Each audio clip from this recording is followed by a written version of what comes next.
I'm Carol Jurgensen Sheets, aka Carol the Coach, and founder of ERCEM, the Early Recovery Couples Empathy Model. And if you haven't heard, I just released a new book. That's my buddy Boo there. I just released a new book last Wednesday, and it is a book that I think is going to change the way the two of you relate to each other. You know, I'm hoping that you're sitting together as you're watching this YouTube, but if you're not, pull the other partner into the scene and make sure that they watch this. Because from here on out, you're going to do things together. And we're really going to build upon the pyramid that my colleagues, Janice, Caudill, and Dan Drake, talk about with Matt and Joanna Rabsmith. And that pyramid is that you have to start with honesty. That's the foundation for your relationship. And I know, you know, you're in crisis because there has been no honesty. As a matter of fact, your whole world has been rocked because now you don't know what to believe. But if you're in this to try to repair the relationship, make it work, grow it stronger, I'm here to tell you that you can do that. Now, what do you have to do?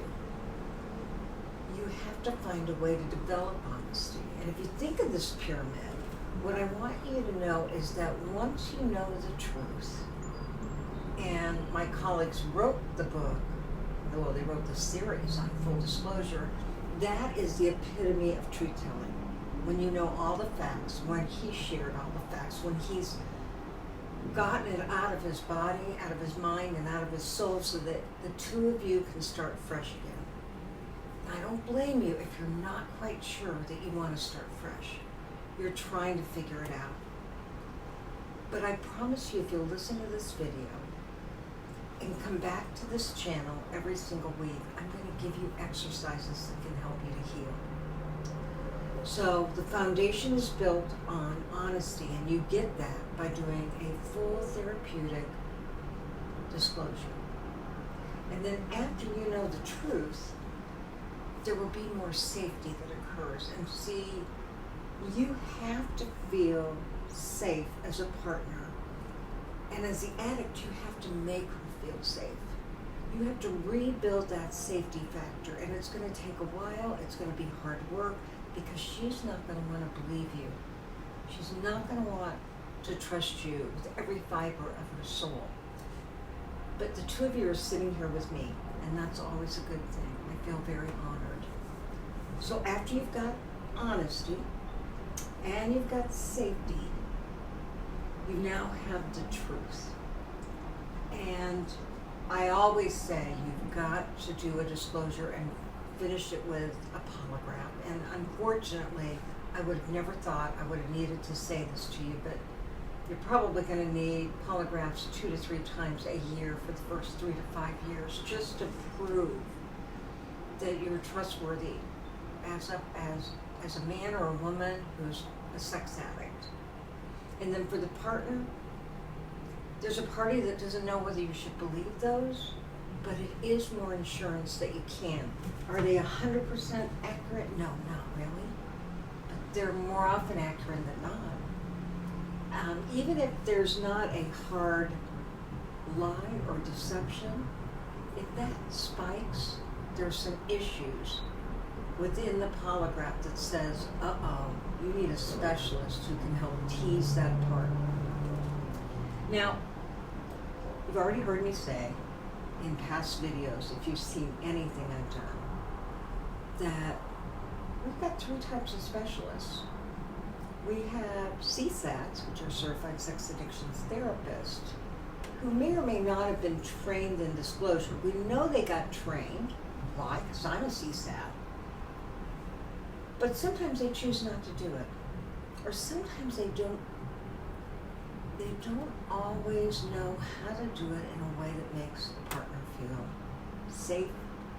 We call that being partner sensitive. And you know, I'm over there working with them to help them with that, and they are willing and open to that work.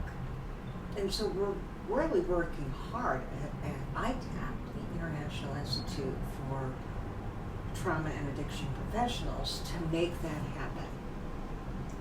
Then you got ABSATs, and ABSATs are partner specialists. And you may have some of us in ABSATs that are CSATs and partner specialists, but sometimes you don't.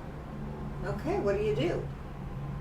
Well, I've created this program and I've trained and I'm certifying professionals that know how to get you through the crisis. They've been trained in couples work revolving around sex addiction and partner trauma. And when you have that foundation of honesty, and then you've got that safety factor, because he's doing everything he can, we'll just say him, but we know there are female sex addicts too. He's doing everything he can to make you feel safe. You've got the truth. And then what happens is that when you're that raw and you're that open, there's a vulnerability that occurs. And that vulnerability is enhanced with empathy. And you know, empathy is my name. I'm Carol, the coach, Empathy 101 aficionado. I believe in empathy. I wrote Help Her Heal to help him develop empathy for you, and now I wrote Help Them Heal. I'll just show you my preview book. I haven't gotten my books yet. All my peeps have, all my colleagues, but I haven't. See, this one says not for resale. And it helps you to know what to do to get closer. And of course, that vulnerability is all about empathy and honesty and truth, and eventually at the tip of the pyramid is intimacy. Now, intimacy is post-traumatic growth. There's 3 stages to this, and you've got safety and stabilization. This is an ABSAT slate. And it was based on Judith Herman, who did a whole trauma model. And then you have anger, grief, mourning, and loss. All the feelings that you're going to go through, and believe it or not, he's going to go through a lot of them too, because he was delusional. He thought it could be in his addiction and you'd never know, and it wouldn't hurt you.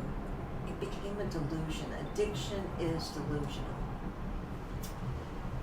All right, on top of that, then, we got post-traumatic growth.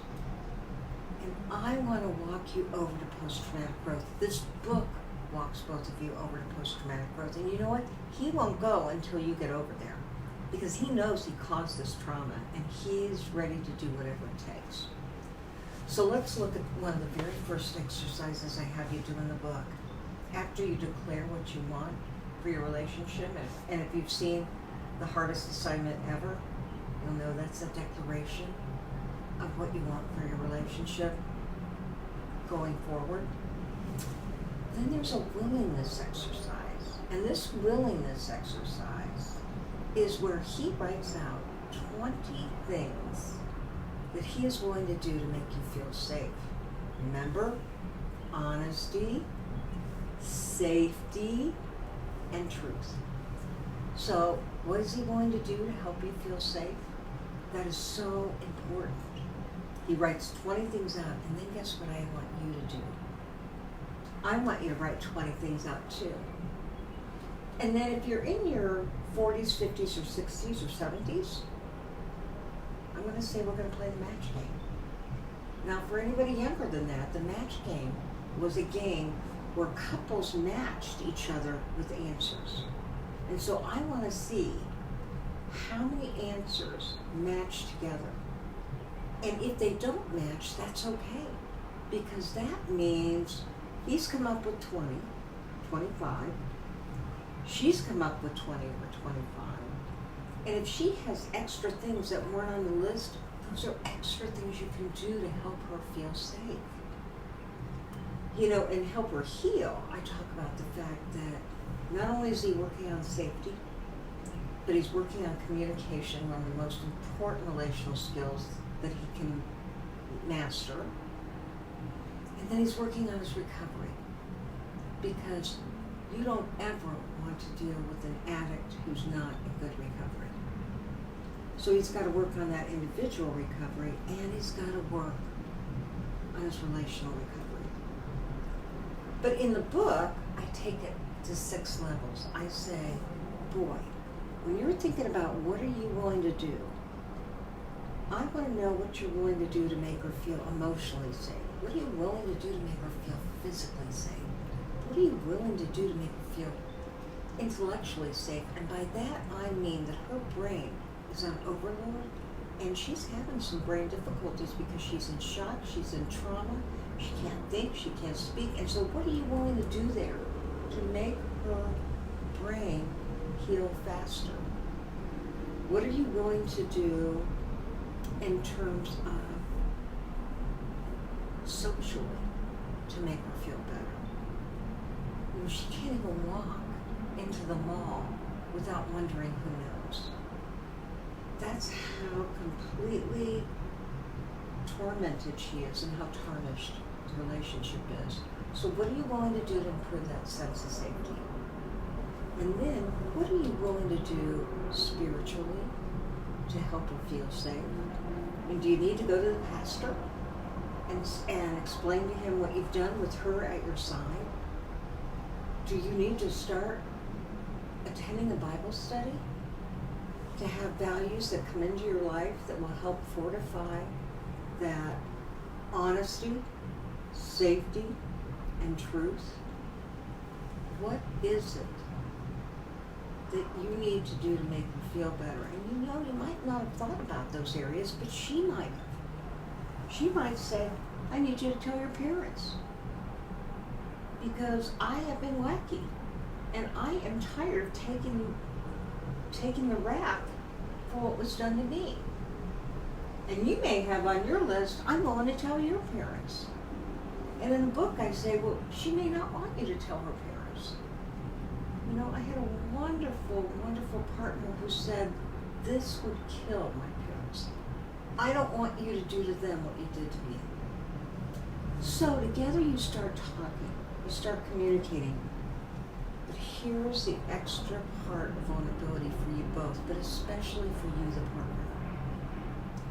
When you share this list, he shares it first with you, and you face knees to knees.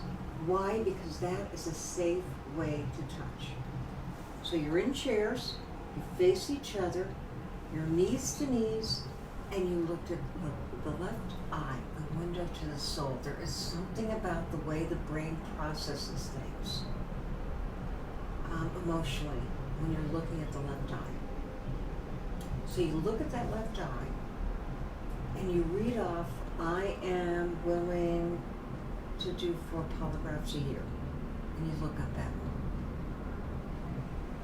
And then you read the next one, very slowly, with a soft voice, and you look up at her. And you watch her very closely, because she'll have facial expressions that you need to be able to read and ask her about. You know, you may say, I saw you roll your eyes. What's your greatest fear about that willingness statement that I made? And she may say, I don't believe polygraph tests. That doesn't mean anything to me. Okay? You're still willing to do it. I would encourage you to do it anyway. But she shared with you that that's something she might have trouble believing. So you see what matches, and you add to the list. So you may now have a list of 30 things that you can do to create that honesty, to create that safety, and to create that truth. And then keep that list away from the kids. You know, this is between the two of you. And we don't want the kids who are naturally curious to go looking at mom and dad's stuff just to see what's going on. They may not even have caught on. More than likely they have.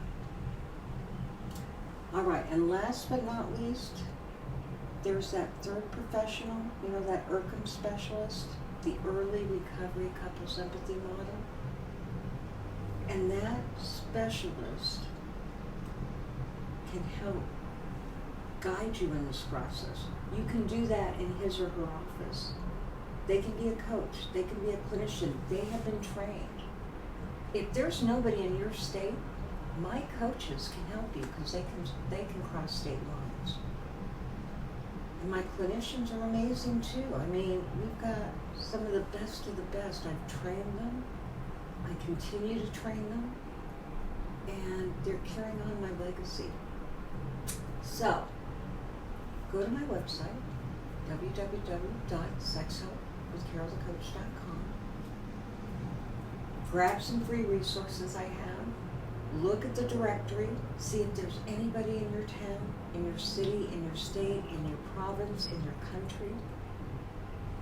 And let's get working on this together. I'm Carol Jurgensen Sheets, aka Carol the Coach, and I want us to all do it the ERCEM way.